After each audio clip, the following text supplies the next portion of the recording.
S'agissant des dysfonctionnements, la Commission a noté des insuffisances à plusieurs niveaux. Au niveau organisationnel, un déficit d'organisation et de contrôle dans la plupart des administrations concernées, se traduisant par des faiblesses dans les mécanismes de répartition, d'exécution, de coordination et de contrôle des attributions, fonctions et tâches. Une gestion approximative des structures caractérisée par la méconnaissance des textes et procédures et des problèmes de compétences techniques de certains responsables. Un manque de planification véritable et de gestion proactive, la tendance générale étant plutôt à l'improvisation et à la routine. Une carence manifeste dans la gestion de l'information au sein des services et entre les administrations.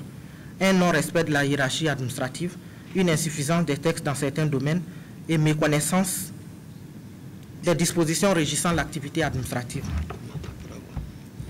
Au niveau éthique, prise de conscience insuffisante face aux exigences des responsabilités conférées par le service public.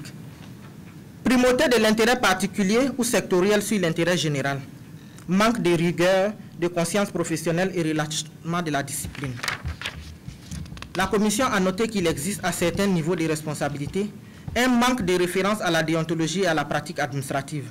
Une volonté manifeste de violer les dispositions légales et réglementaires, les règles de procédure dans le but de servir des intérêts particuliers. La Commission s'est interrogée sur les raisons qui ont pu pousser certaines personnes à agir comme elles l'ont fait. Les résultats des enquêtes de la Commission ne lui ont pas permis d'infirmer ou de confirmer l'existence de mobiles politiques qui sera à la base des agissements relevés.